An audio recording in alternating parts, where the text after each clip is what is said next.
On a quiet summer morning, the sound of sirens broke the stillness of a peaceful lakeside neighborhood. Officers rushed in because someone called about a suspicious man camping near the water. Within minutes, flashing lights painted the trees and voices of authority echoed across the shore. But what no one realized was that the man they came for wasn't trespassing at all. He wasn't a stranger. He was at home, on his own land, beside his own lake.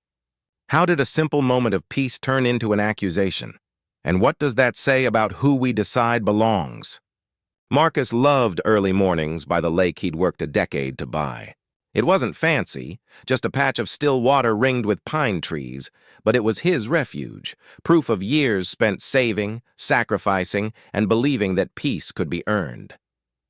Most weekends, he pitched a small tent near the dock, brewed coffee on a camp stove, and watched the mist lift as the sun rose. To the neighbors, though, Marcus was new, too quiet, too unfamiliar. The HOA had never seen a black man owning property on the lake's edge, and whispers carried faster than wind across water. That morning, as Marcus unpacked his cooler and settled into calm, unease gathered in the distance, something unseen already moving toward him. At first, Marcus didn't hear the cars. The morning breeze masked their approach, the crunch of gravel, the grind of tires. He was tying down the corners of his tent when two black and white cruisers rolled up the private drive that led to his lake. The sirens stopped, but the lights didn't. Red and blue spun against the water, shattering his reflection in pulsing flashes. From across the field, voices shouted commands he couldn't make out. The air thickened with authority. He raised his hands instinctively, coffee mug still in one, disbelief in the other. Everything he'd built, his land, his peace, his sense of belonging, suddenly felt paper-thin. One officer advanced cautiously, hand hovering near his holster. Another scanned the property, barking into a radio. Marcus tried to speak, explaining that this was his land, his lake, his home. The words came out too soft, his voice breaking under the weight of disbelief. He was a homeowner defending his rights, but to them, in that moment, he was a question mark. Across the road, a cluster of neighbors had gathered, arms folded, phone cameras raised. Some watched with curiosity. Others looked satisfied, as though order had been restored. He recognized one face, the HOA president. The same man who once complimented his landscaping but now stood behind the officers, pointing toward Marcus's tent. Every step closer brought new layers of humiliation and anxiety. He remembered headlines, names, stories that ended in tragedy for men who looked like him. Was he about to become one of them? The thought cut through him sharper than fear.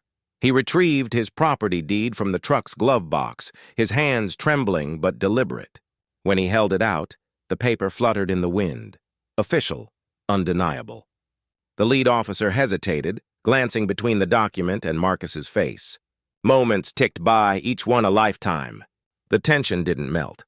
It only hardened into silence. Even as the officers verified his information, one kept his hand near his weapon. Another began to murmur something about a misunderstanding, but the damage already burned into the air. The crowd lingered, clearly disappointed the drama hadn't turned violent. When the all-clear finally came, the officers stepped back, red and blue fading into daylight. Marcus stood in the same spot, but something fundamental had shifted. His lake felt smaller, the trees less friendly, the air heavier with doubt. He watched the cars pull away, neighbors dispersing, whispers following. The peace he'd once found here had been pierced by suspicion, a sound louder than any siren, and though everyone left, the echo of that morning stayed behind, echoing off the water, reminding him that ownership didn't always equal belonging, and safety wasn't something a deed could guarantee. For a long moment, no one moved. The air around Marcus seemed suspended, caught between explanation and accusation. He still held the deed, paper trembling in his fingers, as one officer took a slow step closer. The other's hand brushed the handle of his firearm again, a gesture so small but so loud it drowned out the world. Marcus's breath came shallow. Everything inside him screamed to keep calm, to stay still, to look unthreatening, to survive. He stood on his own land, but every instinct told him he was standing in danger's shadow. The officer demanded ID. Marcus reached toward his pocket, careful, deliberate. In his own mind, he repeated each motion, slowly, clearly, like reciting survival steps. But he saw the officer's body stiffen, hand tightening, fear flashing behind mirrored lenses. For the briefest second, Marcus realized just how easily this could spiral, that one flinch or misunderstood movement could end everything he had worked for, everything he was. Voices shouted from the distance, neighbors. The HOA president, officers calling back and forth. The sound collided into chaos. Marcus's hand froze halfway to his wallet, suspended in that impossible space between compliance and danger. His pulse thundered in his ears.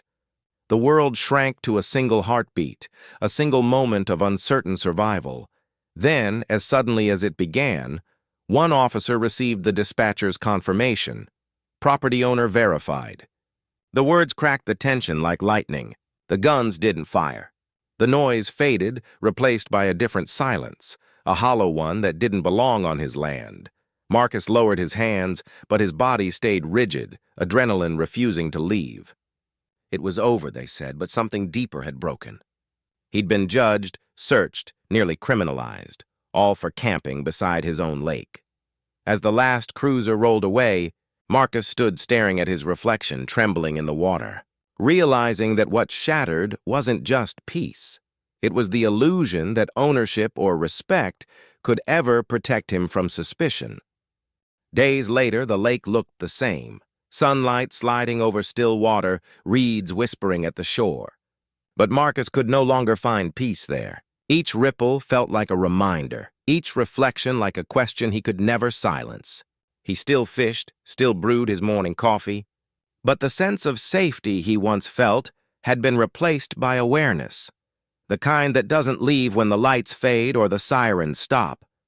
In the aftermath, neighbors avoided eye contact. Some offered awkward apologies, others defended their concern. The HOA called it a misunderstanding, a mix-up, an unfortunate mistake. But Marcus knew better. He had lived the weight of their assumptions. The instant they'd stripped him of ownership and turned him into a suspect. He began to document what happened, his story, his version before anyone else rewrote it. And as his words spread online, thousands reached out with their own scars, their own encounters with doubt and danger that came only from the color of their skin. His lake became a symbol, a mirror reflecting a truth many would rather ignore. Marcus didn't want revenge. He wanted recognition. He wanted change. Because peace shouldn't depend on permission. Home shouldn't need to be proven. He still walks that shoreline, but now he does so with a quiet resolve, knowing that his story isn't just his. It's part of something larger, something that should never be normal.